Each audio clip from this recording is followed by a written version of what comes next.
Hello friends, welcome to my YouTube channel basic mathematics classes. तो friends, आज हम new topic लेकर के आए हैं त्रिकोणमिति, जो चैप्टर 8 में पढ़ना है एनसीईआरटी के बुक से। एनसीईआरटी की बुक में पेज नंबर 200 और जिसमें चैप्टर 8 आज हम स्टार्ट करने वाले हैं। लेकिन इससे पहले हम कुछ बेसिक जान जाते हैं। बेसिक ही बहुत ज़रूरी है। अगर बेसिक कंप्लीट रहेगा तब ये सब मैथ आप लोग ही बना सकते हैं। तो सबसे पहले कुछ फार्मूला के साथ हम बेसिक बताते हैं। तो चलिए, बेसिक में सबसे पहले हम जानते हैं कि जब भी वो बनता है त्रिकोणमिति, ये देखिए राइट एंगल ट्रायंगल, ठीक है ना, समकोण त्रिभुज से बनता है, ठीक है, जिसका एक कोण जो होता है क्या होता है 90 डिग्री होता है। ये होता है, इसको मान लेते हैं ए, इसको मान लेते हैं बी, इसको मान लेते हैं सी। ये जो होते हैं, जो तिरछे वाले होते हैं, इसको हम लोग कर्ण बोलते हैं। ये जो है इसको हम लोग आधार बोलते हैं।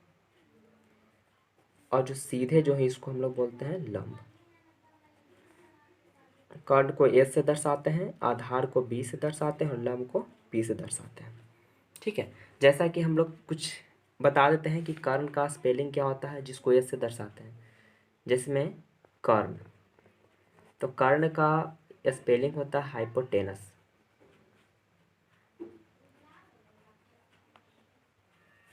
ठीक है, हाइपोटेन, HYPOTENUSC। लंब हो गया, लंब का होता है परपेंडिकुलर। और एक है फ्रेंड्स आधार, ठीक है, जिसको हम लोग बोलते हैं क्या, बेस। ठीक है, यही होता है। तो बस हम शॉर्ट फॉर्म में ही जानते हैं, कर्ण को एस होता है और लंब का पी और आधार को बी से दर्शाते हैं। यहाँ पे हम कुछ फार्मूला पहले जानते हैं, ये तीनों का फार्मूला पहले। ठीक है, तो कर्ण का फार्मूला हम निकालते हैं, मतलब एच का। तो फ्रेंड्स, आप लोग को पता ये होनी चाहिए कि तीनों में जो सबसे बड़ी भुजा होती है एसी होती है, कर्ण होती है। जो कर्ण होती है वो सबसे बड़ी भुजा होती है। ठीक है, तो कर्ण का अगर कोई फार्मूला निकालना हो तो ये और ये सबसे बड़ी है, तो दोनों जुटेगा तब तो ये बड़ा बनेगा ना। यानी कि इसका फार्मूला हो जाएगा लंब स्क्वायर प्लस आधार स्क्वायर। ठीक है, ये फार्मूला किसका हुआ, कर्ण स्क्वायर का।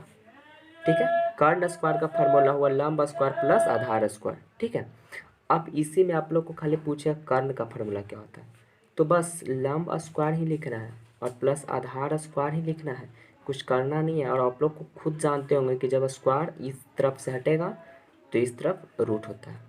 ठीक है, तो कर्ण का फार्मूला रूट अंडर लंब स्क्वायर प्लस आधार स्क्वायर। चलिए नेक्स्ट है, हम लंब, देखिए कर्ण निकालने के लिए रहेगा तो बस जोड़ते हैं, और खड़ा और पड़ा। ठीक है, खड़ा और पड़ा, अगर ये दोनों निकालना हो तो सिर्फ घटाते हैं।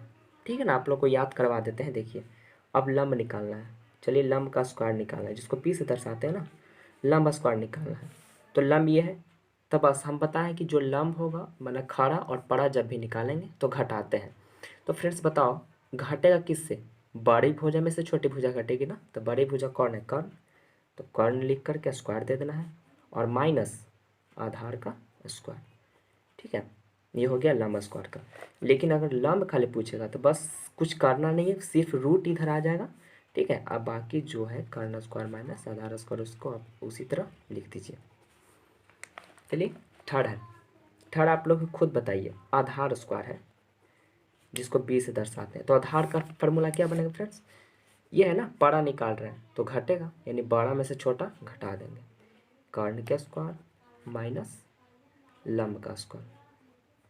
ठीक है, खाली आधार पूछेगा तो आधार लिख करके रूट अंडर दे देना है, कर्ण स्क्वायर माइनस लंब स्क्वायर। तो ये था ट्रिग्नोमेट्री का थ्री फार्मूला इसका है, जो ये भी इंपॉर्टेंट है। ठीक है, अब इससे संबंधित कुछ प्रश्न ले लिया जाए। अब इससे संबंधित कुछ हम प्रश्न पहले सीख जाते हैं, उसके बाद 8 लेसन का कुछ टॉपिक बताएं। पहले चैप्टर चालू करेंगे, पहले ये सब जानिए। चलिए मान लीजिए हम क्वेश्चन एक ले लेते हैं। चलिए क्वेश्चन के तौर पर मैं यहाँ पे ले लेता हूँ क्वेश्चन एक, ये मैंने फिगर पारा। ठीक है, ये बी सी, ये मैंने 8 दे दिया, ये दे दिया 4। ठीक है, आपको ये निकालना है, आपको क्या निकालना है, BC निकालना है। ठीक है, तो BC मेरा क्या होता है, आधार होता है ना। देखिए जो नीचे वाले होते हैं आधार होते हैं, यानी कि आधार का फार्मूला लगा करके इसको निकालेंगे। तो आधार निकालना है, आधार स्क्वायर नहीं, आधार निकालना है।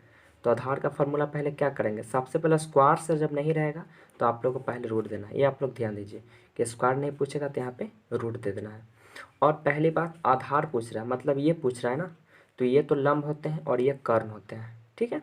हमको आधार पूछ रहे, तो बड़ा में से छोटा घटेगा, आप लोग को पता होना चाहिए। तो बड़ा में से छोटा घटाना है, लेकिन कैसे करके, स्क्वायर करके, ठीक है। अब 8 का स्क्वायर 64 और 4 का स्क्वायर 16। 64 में से 16 गया तो 8, ये 48 बचेगा, ठीक है।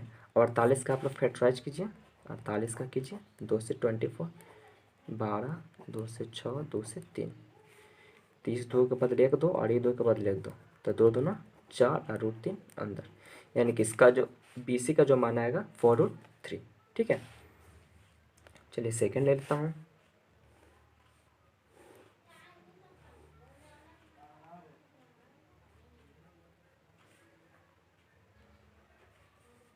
आप लोग को ये निकालना है। चलिए हम PQR दे दिए ना, ठीक है। तो देखिए आप फ्रेंड्स, आप लोग यहाँ पे खुद फार्मूला देखना नहीं है, बस फार्मूला एक बार आप लोग ध्यान में रख लीजिए, उसके बाद आप लोग को मन से बनाना है। फार्मूला बार बार देख कर यूज मत कीजिए, आप लोग ध्यान में रखिए। चलिए हम चलते हैं, PR निकालना ना, यानी कर्ण निकालना है। तो PR निकालना है, तो देखिए कर्ण निकालना है, स्क्वायर तो है नहीं, कर्ण निकालना है, यानी कि पहले रूट दे देना है। और बड़ी भुजा निकालना है, मतलब कि दोनों को जोड़ना है।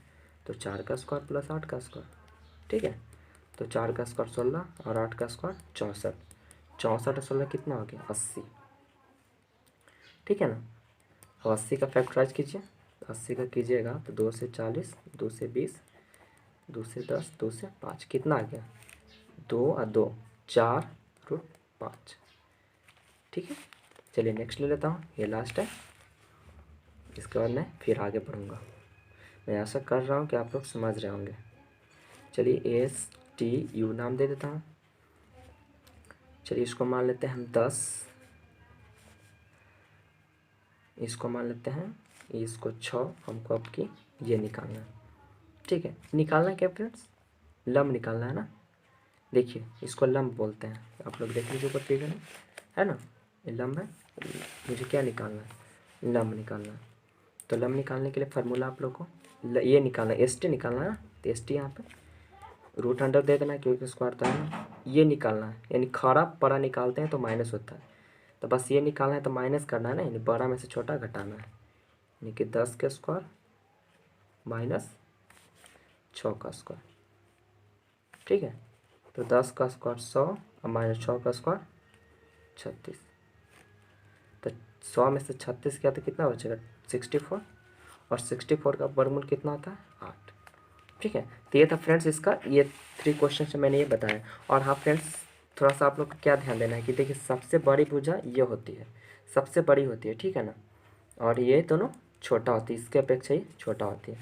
चलिए अब क्लास 10th के अनुसार कुछ चैप्टर वाइज कुछ फार्मूला इसको ले लेता हूँ, चैप्टर वाइज फार्मूला, ठीक है।